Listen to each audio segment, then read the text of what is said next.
नमस्कार आप सभी आंगनवाड़ी सेविका बहनों का हमारी आज की सच्ची खबरों में। तो आज आप देख रहे हैं सभी हमारे चैनल पर सच्ची खबरें। तो ज़्यादा से ज़्यादा बहनों को जोड़ें और जो भी सच्ची खबरें समय से आती हैं उनको देखते रहें। बाल विकास विभाग द्वारा आंगनवाड़ी केंद्रों पर पंजीकृत बच्चों को कुपोषण से बचाने के लिए निःशुल्क पोषाहार दिया जाता है। सबसे पहले मैं आपको बता देती हूँ, जो FRS है वो सबसे ज़्यादा जानलेवा बनता जा रहा है, क्योंकि इससे हमारी कई बहनों की जान जा चुकी है। कई के साथ झगड़ा हो रहा है, यानी बहुओं को या जिनका जो नाम होता है वहाँ पर उनको बुलाते हैं तो जो घर के परिवार के लोग हैं वो झगड़ा करने आ जाते हैं। यहाँ तक कि आंगनवाड़ी के साथ बदसलूकी करते हैं, सामान को फेंक देते हैं। तो ये सभी सच्ची जानकारी पाने के लिए आपने जो वीडियो नहीं देखी है तो कल की वीडियो देख लें और चैनल को सब्सक्राइब करके शेयर करना बिल्कुल भी न भूलें। तो देखिए, निःशुल्क पोषाहार दिया जाता है। केंद्रों के लाभार्थियों को कुपोषण की स्थिति को देखते हुए अलग अलग श्रेणी के अनुसार राशन दिया जाता है, लेकिन विभाग के अधिकारियों और कर्मचारियों द्वारा इस राशन को वितरण और आपूर्ति करने में बड़ा घपला किया जाता है। इसको देखते हुए सरकार ने पोषण ट्रैकर के माध्यम से इस व्यवस्था में बदलाव किए हैं, जिससे सरकारी राशन की चोरी को रोका जा सके। हापुड़ जिले में आंगनवाड़ी पोषाहार की चोरी का बड़ा मामला सामने आया है। जिले में पक्का बाग मंडी में एक गाड़ी में दलिया के 40 से 45 कट्टे बिक्री के लिए आए थे, जिसे SDM ने सूचना के आधार पर पकड़ लिया, लेकिन SDM को देख गाड़ी चालक भाग गया। पुलिस ने दलिया के कट्टों समेत गाड़ी को कब्जे में ले लिया और SDM ने इस राशन मामले में जांच शुरू कर दी है।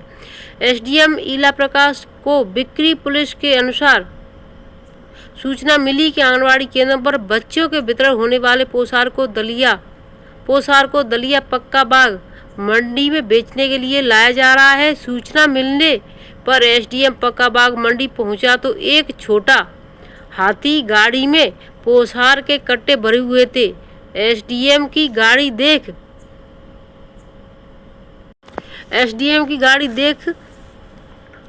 गाड़ी चालक गाड़ी छोड़कर वहां से भाग गया।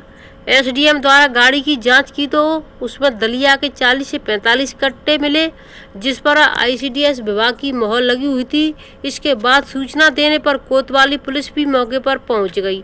अधिकारियों का कहना था कि चालक के मिलने के बाद ही पूरी जानकारी मिल सकेगी कि यह दलिया कहां से आया है। SDM ईला प्रकाश का कहना है कि बाल विकास पुरस्कार विभाग का राशन सत्यापित होता है। इस राशन के कट्टे पर लगे कोड से जानकारी की जा रही है। राशन की जानकारी मिलने पर जिसने भी इस राशन को बेचने के लिए भेजा है उनके खिलाफ कार्रवाई की जाएगी। तो देखिए, आए दिन हर जिले से किसी न किसी राज्य से ऐसी खबरें आती हैं। सरकार को पता है कि जब होता है या नहीं होता है किसी को। तो देखिए, 40 से 45 कट्टे कौन दे सकता है, सरकार को भी पता है। इसमें सबसे बड़ा किसी आंगनवाड़ी के पास 1 से 2 कट्टे तो नहीं आते, एक ज़्यादा बहुत ही बड़ी मुश्किल से एक कट्टा आता होगा, लेकिन 40 से 45 बोरी कट्टे यानी कौन दे सकता है, इसको सरकार खुद अंदाज़ा लगा सकती है। सरकार से इस चीज़ के लिए कई बार ज्ञापन दिया गया है कि यानी राशन को भ्रष्टाचार होता है, चोरी होती, इसको रोक दिया जाए। लाभार्थी के खाते में खुद पैसे सीधे भेजे जाएं, जिससे कि ये घपला रुक जाए। जो होता है सबसे पहले ऊपर से होता चला आता है। माना जा रहा है कि इतनी बड़ी संख्या में राशन की बोरी बेचने का मामला बड़ा ही शोचनीय है, क्योंकि इतनी सारी बोरी किसी आंगनवाड़ी की नहीं हो सकती हैं। ये राशन विभागीय गोदाम से ही आ सकता है। गोदाम से केंद्रों पर आपूर्ति करने के बजाय इस राशन को सीधे मंडी बेचने के लिए भेज दिया है। तो देखिए, इस तरीके की जो करते हैं, जो गोदाम से हो सकता है, न कि किसी आंगनवाड़ी से। 10 आंगनवाड़ी जुड़ेंगी, 20 आंगनवाड़ी जुड़ेंगी, 40 आंगनवाड़ी, क्या एक ही परियोजना की 40 आंगनवाड़ी इस तरीके से भेजेंगी? कभी ये हो ही नहीं सकता। ये सिर्फ गोदाम का काम हो सकता है। तो ये देखिए, हापुड़ की खबर थी। अब मैं आपको संभल की खबर दिखा देती हूँ। मैंने 16 अप्रैल की जिला अधिकारी जनपद संभल 16 अप्रैल 2000। देखिए, इसमें साफ दिखाई नहीं दे रहा है। जिस भी भाई बहन ने भेजा है उसमें साफ दिखाई नहीं दे रहा है। समस्त प्रधानाचार्य उच्च प्राथमिक विद्यालय जनपद संभल जैसा दिख रहा है वैसा ही हम आपको बता देते हैं। जहाँ पर आपको गलती लगे वहाँ पर आप खुद समझ लेना कि यानी इसमें साफ दिखाई नहीं दे रहा है। जनपद की समस्त बाल विकास परियोजना अधिकारी प्रभावी द्वारा लिखित में अवगत कराया गया है कि बाल विकास परियोजना में आंगनबाड़ी केंद्रों के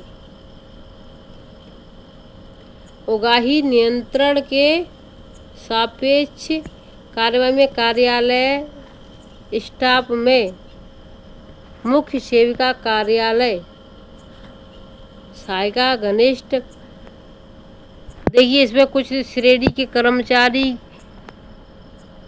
तैनाती है, जिस कारण आंगनबाड़ी केंद्रों का प्रभारी निरीक्षण करने में समस्या हो रही है। यानी कि वहाँ पर जो कनिष्ठ अधिकारी और जो मुख्य सेविका है वहाँ पर कमी है, तो यानी आंगनबाड़ी केंद्रों का निरीक्षण करने में समस्या हो रही है। आंगनबाड़ी केंद्रों का प्रभारी निरीक्षण न होने के कारण आंगनबाड़ी केंद्र संचालन एवं शाला पूर्व शिक्षा की अपेक्षित प्रगति बड़ी ही खराब हो रही है। माननीय में आंगनबाड़ी केंद्र का संचालन का लक्ष्य यानी आंगनबाड़ी केंद्र के संचालन का समय है 8 बजे से 12 बजे। देखिए इसमें ये दिखाई दे रहा है कि यहाँ पर 8 दिखाई दे रहा है और यहाँ 12 दिखाई दे रहा है। ठीक है, तो सभी मैंने अपना समय की हमने पहले ही वीडियो डाल दी, समय संचालन हो चुका है। 12 बजे तक क्रियान्वित है। ऐसी स्थिति में ग्रामीण क्षेत्रों में संचालित आंगनबाड़ी केंद्रों का प्रभारी निरीक्षण करना आवश्यक है, जिसे हेतु जनपद में समस्त प्रधान माध्यमिक विद्यालय, प्राथमिक विद्यालय में आंगनबाड़ी केंद्र की देखरेख से प्रत्येक दिन यानी प्रत्येक दिनांक में आंगनबाड़ी कार्यकर्ती एवं सहायिका की उपस्थिति एवं आने जाने का समय दर्ज कराकर आंगनबाड़ी केंद्र संचालन में सुधार हो सके। यानी जो स्कूल के अंदर चल रहे हैं, चाहे वो प्राथमिक विद्यालय हो या फिर उच्च प्राथमिक विद्यालय हो, उनके टीचरों को बोल दिया गया है कि आपकी देखरेख में ये आंगनबाड़ी केंद्र चलेंगे। आने का समय जाने का समय आप निर्धारित देखेंगे और आप हस्ताक्षर करेंगे, जिससे केंद्र संचालन समय से हो सके। आगे क्या है, अतः जनपद में आप समस्त प्रधानाचार्य राज्य प्राथमिक विद्यालय, उच्च प्राथमिक विद्यालय की निर्देशित किया जाता है कि अपने अपने प्रांगण में प्राथमिक विद्यालय, उच्च प्राथमिक विद्यालय, प्राथमिक विद्यालय में संचालित आंगनबाड़ी केंद्र की आंगनबाड़ी कार्यकर्ती एवं सहायिका को प्रत्येक दिवस आंगनबाड़ी केंद्र पर आने जाने की उपस्थिति एवं यानी अपनी देख रेख में दर्ज कराना सुनिश्चित करें। साथ ही जिन आंगनबाड़ी कार्यकर्ती एवं सहायिका द्वारा इनका अनुपालन नहीं किया जाता है, उन सम्मिलित के विरुद्ध कार्रवाई हेतु बाल विकास परियोजना अधिकारी, खंड शिक्षा अधिकारी तथा जिला कार्यक्रम अधिकारी को अवगत कराना सुनिश्चित करें। यानी कि आपके आएंगी तब भी टीचर को बता के आएंगे हम आ चुके हैं। आप ऐसा नहीं कि 8 बजे के केंद्र 10 बजे पहुंच रहे हैं कि हम आ चुके हैं, और 12 बजे छुट्टी करेंगे तब भी बता कर छुट्टी कर रहे हैं, हम जा रहे हैं। तो उनके यहाँ पर रजिस्टर पे उपस्थिति आपकी आने जाने की दर्ज होगी। बहनों, इस चीज़ का विशेष ध्यान दें, अब सभी जिलों में यही होने जा रहा है। तो उपस्थिति दर्ज होगी। टीचर अगर आप उनको नहीं बताती हैं कि हम आ रहे हैं, कि जा रहे हैं, कि क्या कर रहे हैं, तो इसकी शिकायत आपके मुख्य विकास अधिकारी, खंड शिक्षा अधिकारी, जिला अधिकारी सबको दी जाएगी। तो आपके लिए बहुत बड़ी समस्या है। सभी बहनें अपने टीचर से समन्वय बनाएं। यानी समन्वय का मतलब ये नहीं कि आप उनसे कहें कि हम आ नहीं रहे हैं और आप हमारी यानी बताते रहें कि वो आज आई थी, ऐसा कुछ नहीं है। आप समय से पहुँचें, समय से और समय से ही बंद करें। लेकिन आप समय से आ रहे हैं, जा रहे हैं, फिर भी टीचर से बात नहीं कर रहे हैं, तो ये गलत होगा, क्योंकि आप उनकी निगरानी में रहें। उनकी निगरानी को उनको आदेश मिल चुका है कि उनसे बताकर ही आएँ और जाएँ। अगर बीच में आपको कहीं जाना, कोई इमरजेंसी आ जाती है तो आप उनसे, यानी 8 बजे स्कूल पहुंच रहे हैं, 10 बजे भी जा सकती हैं कि आज हम वहाँ पर जा रहे हैं, हमें इमरजेंसी है। जो कोई भी कार्य हो तो आप टीचर को बताने के तभी जाएंगे, वहाँ से उनके बताए बिना नहीं जाएंगे। डॉक्टर राजेंद्र, जिला अधिकारी संभल। अब मैं आपको दूसरे आदेश की तरफ ले चलती। देखिए, केंद्रों प्राइमरी स्कूल में चलने वाले आंगनबाड़ी केंद्र एवं पीएम श्री विद्यालयों में बच्चों को बाल मैत्री फर्नीचर की सुविधा उपलब्ध कराई जाएगी। इसके प्रति केंद्र 5 बाल मैत्री फर्नीचर की खरीद की जानी है। महानिदेशक स्कूल शिक्षा के निदेशक पर टेंडर प्रक्रिया शुरू की जा रही है।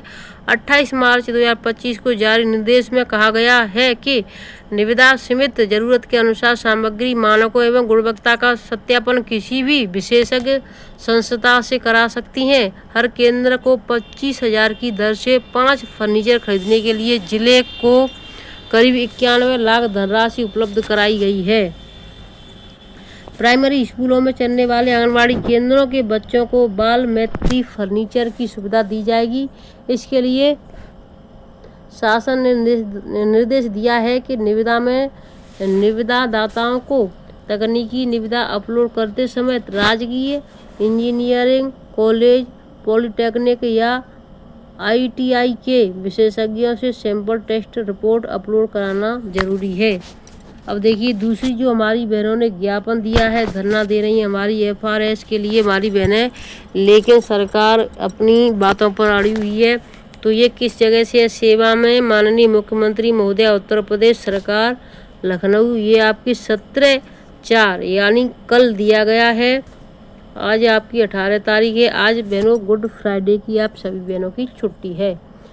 तो सादर अवगत कराना है कि आंगनबाड़ी कार्यकर्ती कर्तव्य निष्ठा के साथ शासन द्वारा निर्देश विभिन्न कार्यों में सहभागिता करती हैं, लेकिन उसके बाद भी आंगनबाड़ी कार्यकर्ती को न तो समय पर मानदेय मिल पाता है और न ही विभिन्न विभागों द्वारा कराए गए कार्यों का भुगतान हो पाता है, जिसके लिए संबंधित अधिकारियों को बार बार पत्र के माध्यम से अवगत कराया गया है, लेकिन उस पर कोई ठोस कार्रवाई अमल में नहीं लाई जा रही है। अतः आपसे सादर अनुरोध है कि हमारी विभिन्न समस्याओं का विचार करके उन्हें तुरंत निस्तांतरित करवाने का निर्देश जारी करने की कृपा करें। पहला है आपका वर्ष 2024 में मार्च सितंबर से दिसंबर तक कुछ आंगनबाड़ी कार्यकर्तियों का मानदेय नहीं आया है। इसके लिए श्रीमान जिला कार्यक्रम अधिकारी को कई बार अवगत कराया जा चुका है। दूसरा है 2024-25 का हॉडको का रुका हुआ पैसा आज तक नहीं आया है, जिस कारण आंगनबाड़ी कार्यकर्तियों को बच्चों के लिए हॉडको चालू रखना कठिन हो रहा है। तीसरा है गत वर्ष रिटायर हो चुकी आंगनबाड़ी कार्यकर्ती का रुका हुआ मानदेय हॉडको एवं PLI का भुगतान आज तक नहीं किया गया है। चौथा नंबर है आंगनबाड़ी कार्यकर्ती स्वास्थ्य विभाग के विभिन्न कार्यों में सहभागिता करती हैं, जिसके कुछ कार्यों का पैसा आंगनबाड़ी को दे होता है, लेकिन बार बार कहने के बाद भी स्वास्थ्य विभाग आंगनबाड़ियों का शेष भुगतान नहीं कर रहा है। तो देखिए, और भी दूसरा आदेश है मेरा, उसको भी मैं आपको दिखाऊंगी। उसमें और भी मांगे हैं। और कौन सी मांगे हैं हमारी? 5वीं मांग है 3 से 6 वर्ष के कुल बच्चे विभिन्न संस्थाओं के अभिभावकों द्वारा भेजे जा रहे आंगनबाड़ी द्वारा उनका नाम काट दिया जाने के बाद अभिभावक मुख्यमंत्री पोर्टल के माध्यम से आंगनबाड़ी कार्यकर्ती का शोषण कर रहे हैं। कहीं कहीं विभागीय अधिकारी उन्हें पोसा देने के लिए बाध्य भी करते हैं। तो यानी उनका नाम हटा दिया, फिर भी यानी उनके अभिभावक हैं जो परेशान कर रहे हैं। छठवां है आंगनबाड़ी कार्यकर्ती को मिलने वाला मानदेय वर्ष में पूरा नहीं मिल पाता है, उसका कोई हिसाब नहीं होता है। बिल्कुल सही बात है बहन, कभी किसी चीज़ का यानी टाइम पर आता नहीं है। 12 महीने का और इसका समय से पता भी नहीं चल पाता कब आ रहा है कब नहीं आ रहा है। 1-2 महीने का तो हर साल ऐसे ही गड़बड़ चला जाता है। आंगनबाड़ी कार्यकर्ती द्वारा पोषण माह में कराई गई गतिविधियों का, जिनमें अन्नप्राशन, गोद भराई आदि का कोई भुगतान विभाग द्वारा नहीं किया जा रहा है। शासन द्वारा निर्धारित की गई राशन वितरण प्रणाली के तहत लाभार्थियों के घर घर जाकर उनके फोटो का सत्यापन करने के निर्देश दिए गए हैं। नई राशन वितरण प्रणाली के तहत आंगनबाड़ी कार्यकर्ती केवल पोषण वितरण तक ही सीमित होकर रह जाएगी। अन्य कार्य करना उसके लिए असंभव हो जाएगा। जबकि आंगनबाड़ी कार्यकर्ती से विभाग के अतिरिक्त भी अन्य कार्य शासन द्वारा लिया जा रहा है। अब 9वां नंबर है, आंगनबाड़ी कार्यकर्ती द्वारा सभी कार्य ऑनलाइन कराया जा रहा है, जिसके लिए शासन द्वारा रिचार्ज का भुगतान किया जाता है, लेकिन केवल एक बार शासन द्वारा उसका भुगतान किया गया है। इसके बाद कोई भुगतान नहीं किया गया, अतः रिचार्ज का भुगतान भी कराया जाए। अतः श्रीमान जी से सादर अनुरोध एवं प्रार्थना है कि आंगनबाड़ी कार्यकर्तियों की इन सभी समस्याओं का संज्ञान लेते हुए तत्काल कार्रवाई करें। आपके आभारी होंगे सादर। तो ये आपका किस जिले से है ये मैं आपको बताना चाहूँगी। अखिल भारतीय आंगनबाड़ी कर्मचारी महासभा।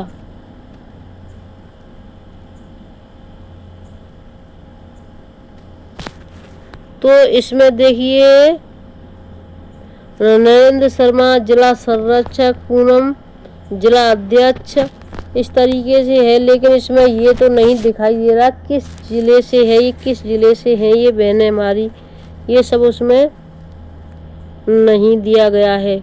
तो वीडियो को मैं यहीं पर रखती हूँ, फिर मिलती हूँ आपसे नई अपडेट के साथ। तब तक के लिए खुश रहें, स्वस्थ रहें, सुरक्षित रहें और सभी वीडियो समय से देखते रहें। वीडियो अच्छी लगी है तो लाइक शेयर सब्सक्राइब करना बिल्कुल भी न भूलें। धन्यवाद।